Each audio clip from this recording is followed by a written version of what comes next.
आज हम खिलजी वंश के बारे में पढ़ेंगे।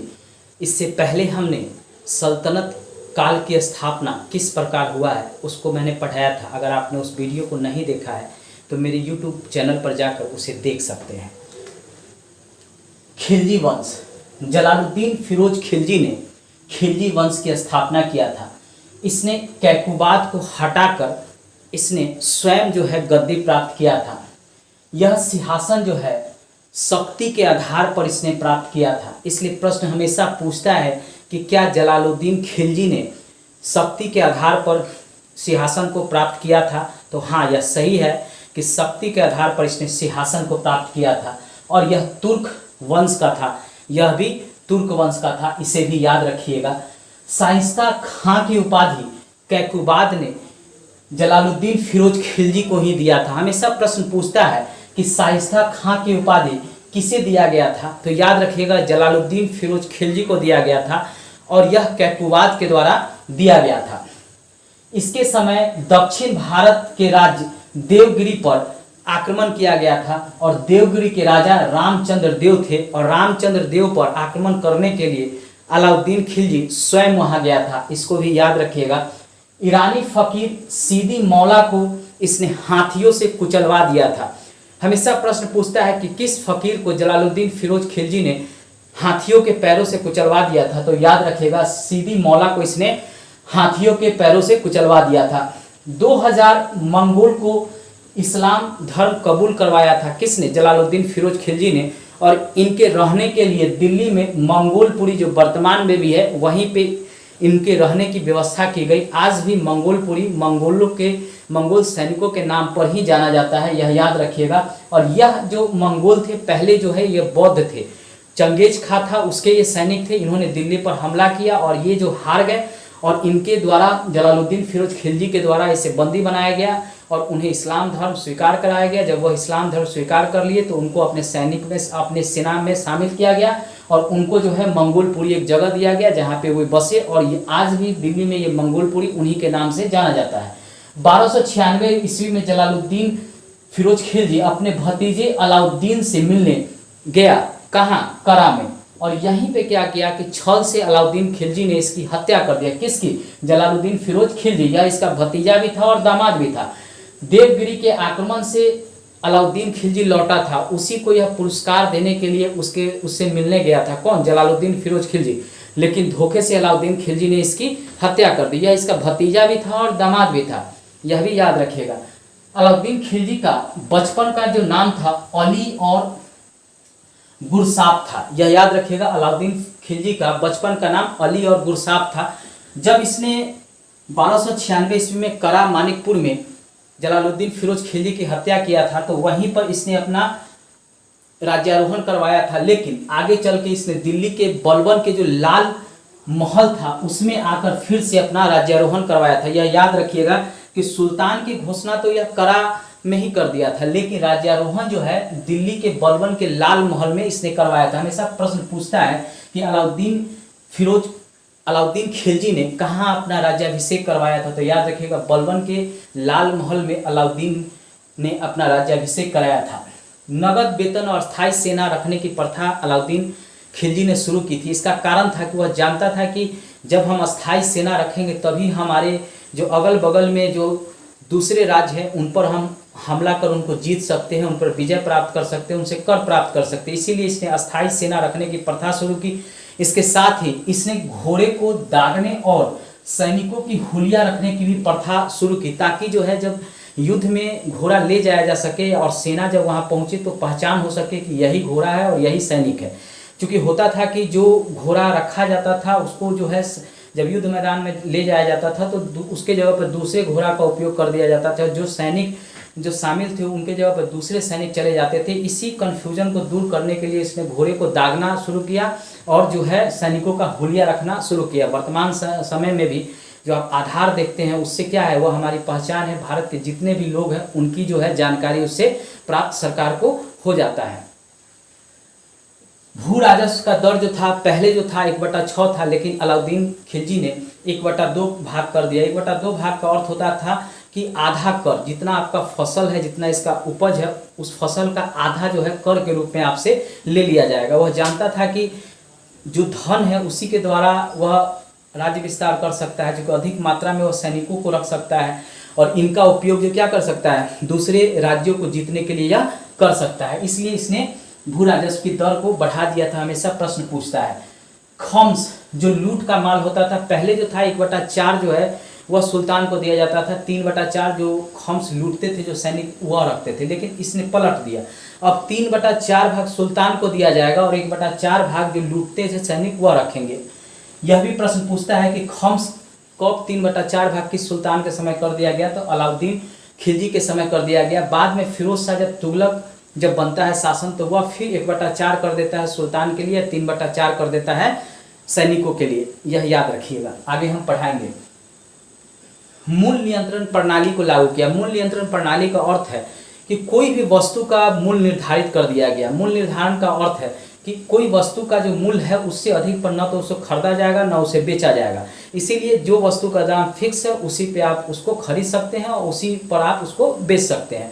वर्तमान समय में भी हर वस्तु का मूल्य निर्धारित है, लेकिन कालाबाजारी के कारण कभी कभी वस्तु का मूल्य बढ़ जाता है, लेकिन इसके समय कठोरता से मूल्य नियंत्रण किया गया ताकि जो है जनता का सहयोग जो है सुल्तान के प्रति रहे।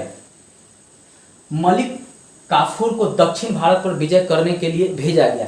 क्योंकि भारत में उस समय छोटे छोटे राज्य थे, ये भारत था, और उस समय जो थे छोटे छोटे राज्य थे, तो यहाँ पे जो था दिल्ली सल्तनत था। अब यहाँ से जो है दक्षिण में भेजा गया सैनिक किसके नेतृत्व में, तो याद रखिएगा मलिक काफूर के नेतृत्व में दक्षिण में सैनिक भेजा गया। हमेशा प्रश्न पूछता है कि किसने दक्षिण के राज्यों को जीतने के लिए सैनिकों को भेजा था, तो अलाउद्दीन खिलजी ने मलिक काफूर को भेजा था, जो उसका सेनापति था, कि दक्षिण के राज्यों को जीते और वहां से कर की प्राप्ति करे। जमियत खाना मस्जिद, अलाई दरवाजा, सीरी का किला, हजारा खंबा महल का निर्माण भी अलाउद्दीन खिलजी ने किया था। कई बार प्रश्न पूछता है कि अलाई दरवाजा का निर्माण किसने करवाया, हजारा खंबा महल का निर्माण किसने करवाया, सीरी का किला का निर्माण किसने कराया, जमैका खाना मस्जिद का निर्माण किसने कराया, तो यह सभी का निर्माण अलाउद्दीन खिलजी ने करवाया था। इसे हमेशा याद रखिएगा। इस्लामिक वास्तु कला का रत्न अलाई दरवाजा को माना जाता है। इस्लामिक वास्तु कला का जो है रत्न है, इस्लामिक वास्तु कला का रत्न अलाई दरवाजा को माना जाता है। यह हमेशा प्रश्न पूछता है कि किसे इस्लामिक वास्तुकला का रत्न माना जाता है, तो अलाई दरवाजा को माना जाता है। अलाउद्दीन ने दैवी अधिकार के सिद्धांत को भी लिया। दैविक अधिकार के सिद्धांत को लेने का अर्थ है कि इसका कहना था कि ईश्वर ने हमको यहाँ पे शासन करने के लिए ही भेजा है, इसलिए जो भी हमारी जो जनता है, हमारी जो प्रजा है, वह इसको स्वीकार कर ले। इसी को कहते हैं दैविक अधिकार का सिद्धांत। अब प्रश्न में जो है दैविक अधिकार का सिद्धांत किस सुल्तान ने लिया था, बलबन का भी नाम आता है और अलाउद्दीन खिलजी का भी नाम आता है। तो हमेशा याद रखिएगा कि इसमें अलाउद्दीन खिलजी का आप प्रश्न में रहे तो उसको टिक लगाइएगा। रक्त और लौह की नीति जो है बलबन ने शुरू किया था, इसको याद रखिएगा। वहाँ पे भी अलाउद्दीन खिलजी और बलबन रहता है। तो रक्त और लौह की नीति जब आए कि इसने इसे शुरू किया था, रक्त और लौह की नीति किसने चलाया था, तो बलबन वहाँ लगाइएगा। और जहाँ दैविक अधिकार का सिद्धांत आए वहाँ बलबन और अलाउद्दीन खिलजी हो तो अलाउद्दीन खिलजी को प्रश्न में टिक लगाइएगा, यही सही है। उपाधि इसने सिकंदर सानी की लिया था। हमेशा प्रश्न पूछता है कि सिकंदर सानी की उपाधि किसने लिया था, तो अलाउद्दीन खिलजी ने लिया था। कभी कभी प्रश्न में बलबन, अकबर, अलाउद्दीन खिलजी और फिरोज शाह तुगलक, ये चारों का नाम दे दिया जाता है। तो याद रखिएगा सिकंदर शानी की उपाधि जो है अलाउद्दीन खिलजी ने लिया था। मलिक याकूब को इसने दीवान रियासत पद पर नियुक्त किया था। दीवान रियासत होता था कि बाजार नियंत्रण की एक व्यवस्था थी, जिसमें बाजार में मूल्य नियंत्रण किया जाता था, यानी व्यापारियों पर नियंत्रण रखा जाता था इसके द्वारा। क्योंकि जो भी व्यापारी हैं अगर कोई कालाबाजारी में पकड़ा जाता था तो यही उनको सज़ा निर्धारित करता था। यह भी निर्धारित किया गया था कि जो वाट था जिससे वस्तु को हम तौलते थे, अगर वह कम होता था, जितना वस्तु कम व्यापारी तौलता था उतना ही उनके शरीर से मांस काट लिया जाता था। इतना कठोर दंड की व्यवस्था अलाउद्दीन खिलजी ने निर्धारित किया था। तो याद रखिएगा प्रश्न पूछता है कि दीवान रियासत के पद पर किसको नियुक्त किया गया था, तो मलिक याकूब को नियुक्त किया गया था दीवान रियासत पद पर। और यह दीवान रियासत का काम था बाजार पर नियंत्रण करना। परवाना नवीस यह वस्तु को परमिट जारी करता है। परवाना नवीस का काम था कि वस्तु जो होते थे उसका परमिट जारी करने का काम करता था। आज भी वर्तमान समय में जितनी भी वस्तु है उसका परमिट जो है जारी किया जाता है सरकार के द्वारा। तो उस समय जो है परवाना नवीस का यह काम था। जियाउद्दीन बर्नी की कृति तारीख़ फिरोज शाही में आर्थिक नीति जो अलाउद्दीन का है उसके बारे में वर्णन किया गया है। हमेशा प्रश्न पूछता है कि तारीख़ फिरोज शाही किसने लिखा, तो जियाउद्दीन बर्नी ने लिखा है। इसमें किसका वर्णन किया गया है, तो आर्थिक नीति जो अलाउद्दीन खिलजी का था उसके बारे में इसमें वर्णन किया गया है। खिलजी ने बाजार पर नियंत्रण करने के लिए व्यवस्था को लागू किया था। दीवान ए रियासत व्यापारियों पर नियंत्रण करने वाली एक संस्था थी। दीवान ए रियासत का काम था कि यह व्यापारियों पर नियंत्रण करता था। सहनाए मंडी प्रत्येक बाजार में बाजार का अधीक्षक होता था। सहनाए मंडी वरीद बाजार के अंदर घूमकर बाजार पर नियंत्रण स्थापित करता था। वरीद का काम था बाजार के अंदर घूमकर बाजार का नियंत्रण करना। मुनहियान एवं गुप्तचर गुप्त सूचना प्राप्त करता था और यह सुल्तान को भेजता था। सहनाए मंडी यहाँ खाद्यान्नों के बिक्री के लिए लाया जाता था। सहनाए मंडी में खाद्यान्नों को बिक्री के लिए लाया जाता था। सराय अदल यहाँ पर वस्त्र तेल शक्कर आदि को बिक्री के लिए लाया जाता था। अधिकारी थे मुहत्सिब और नाजिर, यह मूल नियंत्रण सफल बनाने का काम करते थे। ये अधिकारी थे, इसकी देखभाल करते थे, यही मूल नियंत्रण को सफल बनाते थे। मिल्क इनाम एवं वक्फ के अंतर्गत दी गई भूमि को अलाउद्दीन ने खालसा भूमि में परिवर्तित कर दिया था। अब ये मिल्क इनाम और वक्फ की भूमि है क्या, इनको किसी व्यक्ति को दान में जो भूमि दिया जाता था उससे कर नहीं वसूला जाता था। उस भूमि पर सुल्तान का अधिकार नहीं होता था, बल्कि जो जिस व्यक्ति को वह दान दिया जाता था उसका अधिकार होता था। अब उस भूमि को इसने प्राप्त किया और उसको खालसा भूमि यानी राज्य की भूमि में तब्दील कर दिया। इसने नवीन कर दो चलाया था। एक था चराई कर जो दुधारू पशुओं पर लगाया जाता था, एक था गढ़ी कर जो घरों एवं झोपड़ी पर लगाया जाता था। वर्तमान समय में भी भारत में आप देखेंगे कि घरों पर भी टैक्स लगाया जाता है, पशुओं पर भी टैक्स लगाया जाता है। यह व्यवस्था उस समय भी थी। मंगोल का आक्रमण अलाउद्दीन खिलजी के समय 6 बार हुआ था। पहला आक्रमण कादर खां के नेतृत्व में, दूसरा सल्दी के नेतृत्व में, तीसरा कुतलुक ख्वाजा के नेतृत्व में, चौथा तारगी के नेतृत्व में, पांचवा अली बेग के नेतृत्व में, छठा जो है ताक के नेतृत्व में हुआ था। कभी कभी इनका नाम पूछता है, खासकर पीसीएस का जो एग्ज़ाम होता है, खासकर यूपी पीसीएस हो गया, बिहार पीसीएस हो गया, राजस्थान पीसीएस हो गया, उत्तराखंड हो गया, छत्तीसगढ़ हो गया, उसमें कभी कभी मंगोल आक्रमणकारी के जो सेनापति थे यानी जिसके द्वारा आक्रमण किया गया था उनका नाम कभी कभी पूछ लेता है। ऐसे ये प्रश्न बार बार किसी एग्जाम में नहीं पूछा जाता है। पांड्य राज्य ने अलाउद्दीन की अधीनता को स्वीकार नहीं किया था। दक्षिण का एकमात्र ऐसा राज्य था जो पांड्य राज था, इसने क्या किया था कि अलाउद्दीन की अधीनता स्वीकार नहीं किया गया था। अलाउद्दीन ने मलिक काफूर के नेतृत्व में दक्षिण में भेजा था मलिक काफूर को, जो भी वहाँ दक्षिण के राज थे उस पर अधिकार करने के लिए और उसको अधिकार करने के बाद उनसे कर प्राप्त करने के लिए। लेकिन ये पांड्य जो राज थे इन्होंने इनकी अधीनता को स्वीकार नहीं किया, यह याद रखिएगा। ये दिल्ली सल्तनत है, यहाँ से भेजा गया था दक्षिण में राज्यों को जीतने के लिए। जो हिंदू राज थे छोटे छोटे ये राज थे, यहीं पे पांड्य राज था। लेकिन मलिक काफूर के बार बार आक्रमण करने के बाद भी इसने अधीनता को स्वीकार नहीं किया था। कई बार प्रश्न जो है पूछा जाता है, इसको जरूर याद रखिएगा। 1301 में इसने रणथंभौर को जीता था अलाउद्दीन खिलजी ने। कहा जाता है इसकी इस रणथंभौर अभियान में यह घायल हो गया था और इसके सेनापति जो इसके साथ थे उसको लगता था कि ये मतलब इनकी मृत्यु हो गई है, लेकिन ऐसा हुआ नहीं। जब रणथंभौर से इसने लौटा तो और भी अपने प्रशासन को सुदृढ़ किया था। 1303 में इसने चित्तौड़ को जीता। चित्तौड़ पहले इसका मित्र था, लेकिन कहा जाता है कि वहाँ चित्तौड़ की जो रानी थी उसको प्राप्त करने के लिए यह युद्ध किया गया था। कुछ इतिहासकारों का ऐसा मानना है, लेकिन इसका मूल कारण क्या है अभी तक कोई भी इतिहासकार ने स्पष्ट रूप से नहीं बताया है। फिर भी हमेशा प्रश्न में पूछा जाता है कि 1303 ईस्वी में किस पर आक्रमण किया गया था अलाउद्दीन खिलजी के द्वारा, किस राज्य पर जीता गया था। तो याद रखिएगा चित्तौड़ को जीता गया और इसका नाम जो है अपने पुत्र के नाम पर खिजरा खां रख दिया था, खिजराबाद रख दिया था। याद रखिएगा चित्तौड़ का नाम अपने पुत्र के नाम पर खिजराबाद कर दिया गया था। हमेशा पूछता है कि खिजराबाद किसका नाम था, तो चित्तौड़ का। किसके द्वारा किया गया था, तो अलाउद्दीन खिलजी के द्वारा नाम परिवर्तित कर इसका खिजराबाद कर दिया गया था। वर्तमान में भी आप देखेंगे कि यूपी में बिहार में कई नाम जो है पहले जो पुराने समय में रखे गए थे उनको परिवर्तित कर दिया जा रहा है। जैसे योगी जी के द्वारा जो यूपी के जो अभी चीफ मिनिस्टर हैं योगी आदित्यनाथ, उनके द्वारा कई ऐसे नाम जो है परिवर्तित किए गए हैं। उस समय में भी जो राज्य पर अधिकार किया जाता था उसका नाम जो है परिवर्तित कर दिया जाता था।